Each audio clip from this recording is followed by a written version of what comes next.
Salut à tous, bienvenue sur la chaîne de la méthode 100 000 euros. Si ce n'est pas encore fait, abonne-toi, like nos publications. On va t'apporter un maximum de valeur pour cette année 2026 et clairement te montrer les meilleures stratégies qui existent dans l'épargne et dans l'investissement. Euh, Toutes ces stratégies, elles sont issues de notre expérience depuis plus de 8 ans dans le domaine financier, même plus de 15 ans dans l'épargne et 8 ans dans l'investissement.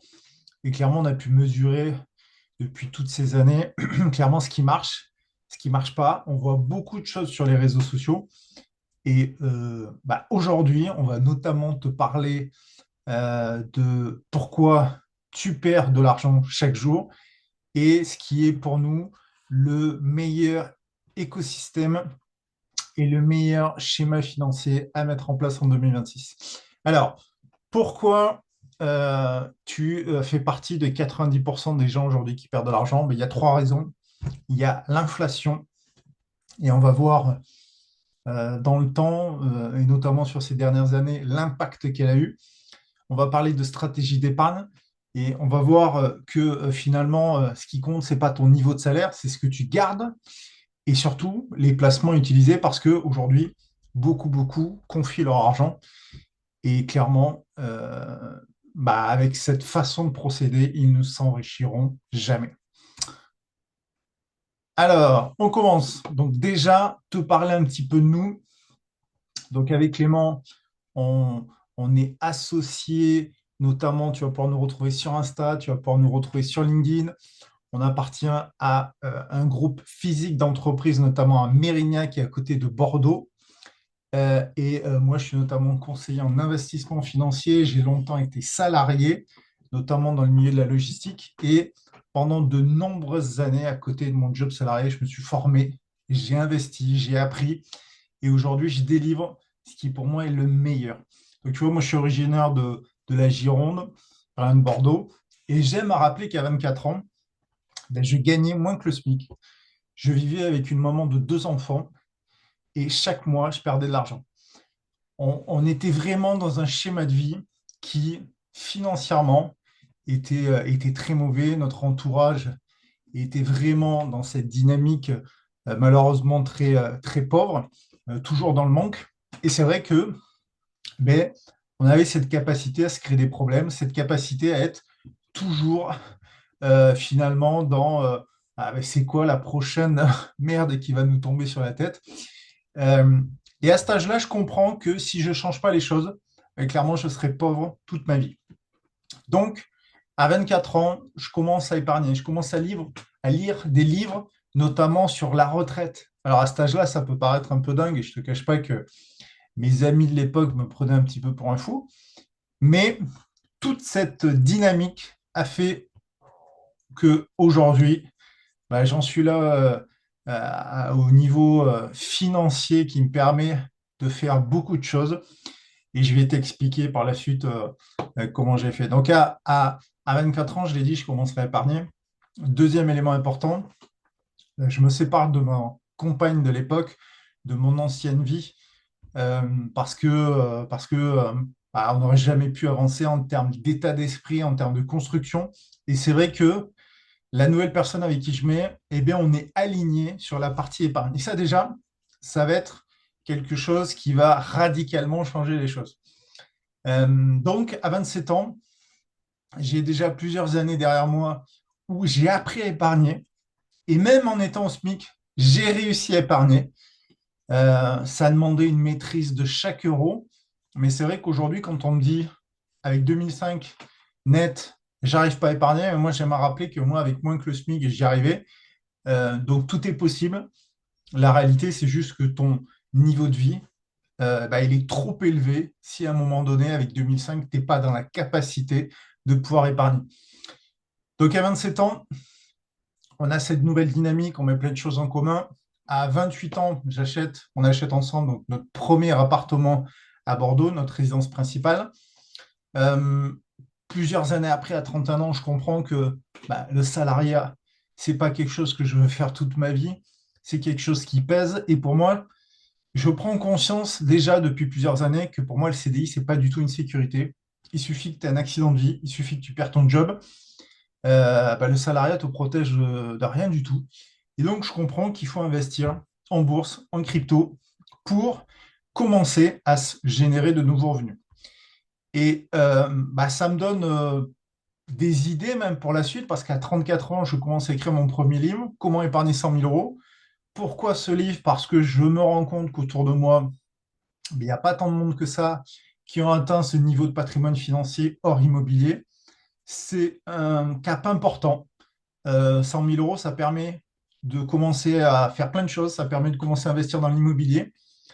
Et je me dis, ben, et si je montrais aux gens comment moi j'ai fait, malgré des niveaux de salaire où j'ai commencé assez faibles, et où même quand par la suite j'ai travaillé pendant plusieurs années, où j'étais chef d'équipe dans le milieu logistique, j'ai jamais gagné plus que 1 600 euros net par mois. À 35 ans, donc, je fonde la méthode 100 000 euros qui est là pour accompagner et aider les gens. À 37 ans, on investit dans l'immobilier locatif, donc dans notre résidence secondaire.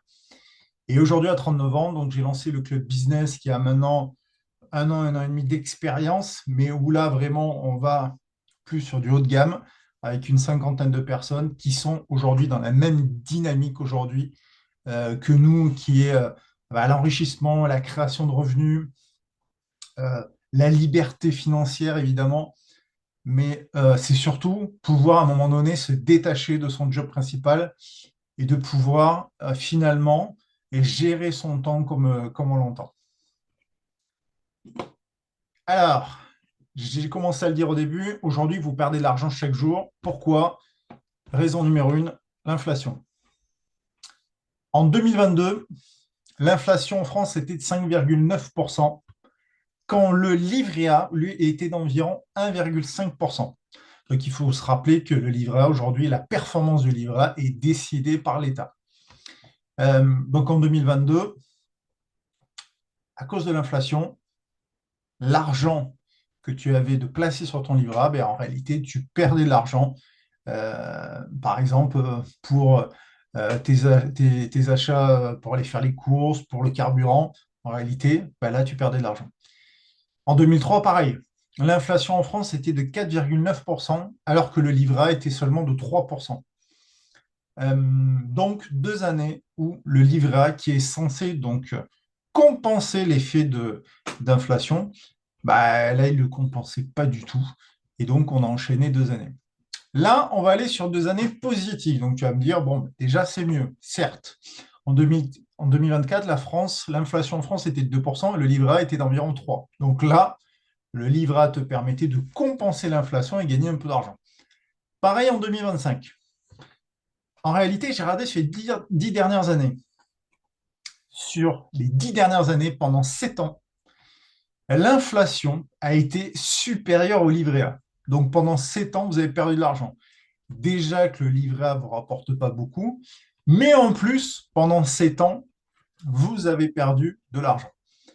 Et même si aujourd'hui, on voit que le livret A est au-dessus de l'inflation, il faut quand même être modéré parce qu'aujourd'hui, un livret A plein de 22 950 euros vous rapporte seulement 390 euros. Là, c'est ce que vous avez touché là, début janvier. Si votre livret A est plein, bon, on ne peut pas dire que 390 euros, vous fassiez des choses extraordinaires avec. Et j'ai mis la performance d'autres supports qu'on a actuellement dans le milieu bancaire, comme notamment le plan d'épargne logement qu'on vous vend souvent comme un outil pour vous permettre d'avoir plus facilement des prêts bancaires. Aujourd'hui, un plan d'épargne logement, c'est 1,75%. Et il y avait à un moment donné le LEP qui a eu un effet mode à un moment donné, surtout quand il était il y a 1 ou 2 ans à 6%. Alors, ce LEP n'est pas accessible à tout le monde, il faut avoir certaines conditions. Il a quand même bien baissé parce qu'aujourd'hui, il est à 2,7%. Et l'assurance vie, donc j'ai regardé quelle était la performance moyenne des assurances vie proposées notamment par le milieu bancaire. Et aujourd'hui, on est autour de 3,5%. Donc clairement, là, on va être sur des performances qui jamais nous vous permettront de vous enrichir et clairement vont aller dans le sens de vous faire perdre de l'argent chaque année. Deuxième raison qui fait que vous perdez de l'argent, votre stratégie d'épargne. Très jeune, moi j'ai appris à épargner. Je le disais en début, je touchais moins que le SMIC. J'ai calé mon schéma de vie. J'ai peaufiné mes stratégies pour être rentable. Et donc, depuis 15 ans, j'épargne. Depuis 15 ans, je suis devenu un expert dans ce domaine. Même quand j'avais un salaire faible, j'ai construit un budget, comme je l'ai dit, pour gagner tous les mois. Aujourd'hui, beaucoup de salariés d'entrepreneurs qui ont évolué en termes de rémunération ont vu leurs dépenses augmenter proportionnellement, ce qui explique pourquoi parfois, eh bien, ils épargnent peu. Je vois des gens, et je le disais en début, à 2005, 3000, qui ont des difficultés pour épargner. Et quand on fait, donc je propose notamment des audits financiers, quand on fait ces audits, on s'aperçoit que il y a certains budgets qui ne sont pas du tout pilotés. J'ai l'exemple du budget loisir, où souvent on se fait plaisir, on va au restaurant, on va en sortie. Et ces budgets, ils ont un peu explosé avec le temps, cumulés à d'autres choses, par exemple des abonnements, plein de choses qui sont venues se greffer. On voit notamment aujourd'hui qu'un téléphone, ça coûte cher, surtout si on prend un dernier iPhone avec plein d'abonnements dessus, ça peut aller très vite. Et donc, le plan d'action par rapport à tout ça, ça va être la mise en place du fichier de suivi, la mise en place du budget de dépenses pour finalement que vous deveniez comme une entreprise, comme un entrepreneur, c'est-à-dire que vous devez dégager de l'argent chaque mois, vous devez avoir de la rentabilité. Prenons un exemple. Aujourd'hui, quelqu'un qui gagne 1600 euros net par mois et qui épargne 150 euros par mois, au bout de 2 ans, il a 3600. Il y a 15 ans, quand j'étais à moins que le SMIC, en 2 ans, j'ai réussi à épargner 4000 euros. Chaque euro était maîtrisé, il y avait peu de dépenses, c'est sûr. Mais ce choix de vie, à un moment donné, m'a permis de décoller financièrement. 150 euros qu'on fait travailler pendant 2 ans, donc là, c'est 150 euros si on les place sur des stratégies performantes, ces 3600, ils peuvent devenir 5000 euros. Je vois, comme je l'ai dit encore une fois, des gens aujourd'hui à 2500 de revenus avec 0 épargne par mois. C'est pas normal. C'est pas possible de fonctionner comme ça. L'objectif numéro 1, devenir rentable ou en tout cas augmenter la rentabilité. Troisième élément important, les placements utilisés. Moi, demain, je vous propose d'utiliser une assurance vie qui fait plus de 15% de performance par an. Ah, vous allez me dire, attends, le banquier qui est normalement un spécialiste dans le domaine, ou même des conseillers en gestion de patrimoine spécialisés dans le domaine, proposent entre 3 et 6%. Comment c'est possible? Il y a deux raisons. Les frais. Les frais des assurances vie à la banque sont beaucoup trop importants. Les frais, quand vous confiez votre argent, sont beaucoup trop importants. À 31 ans, je l'ai dit, j'ai décidé de me former, j'ai tout essayé. J'ai vu ce qui marchait, ce qui ne marchait pas. J'ai essayé euh, tout ce qui était possible. J'ai vu plein de choses. J'ai vu plein d'arnaques. Je me souviens de Omega Pro, Validus. J'ai essayé des robots de trading. J'ai essayé les portefeuilles actions à dividendes. Euh, il y a beaucoup de choses où faut être vigilant. Ce que je disais Omega Pro, tout ça, Validus, clairement, il faut toujours rester dans une dynamique où il ne faut jamais confier son argent. Comme vous restez maître de ce que vous faites, déjà, vous diminuez le risque d'avoir une escroquerie en face. Ensuite, les portefeuilles à dividendes, j'ai essayé plein de choses là, et je me suis rendu compte de quelque chose, c'est que, en fait, la plupart des investisseurs sur les portefeuilles à actions à dividendes, ils savent jamais réellement quand entrer, jamais réellement quand sortir. On va aller beaucoup plus loin que ça. On va avoir une stratégie, on a cette capacité à définir nos niveaux d'entrée, définir les meilleurs actifs et se positionner et nos niveaux de sortie. J'ai commencé à investir sur Bitcoin quand il valait 6 000 € en 2018. 2018, on me traitait de fou.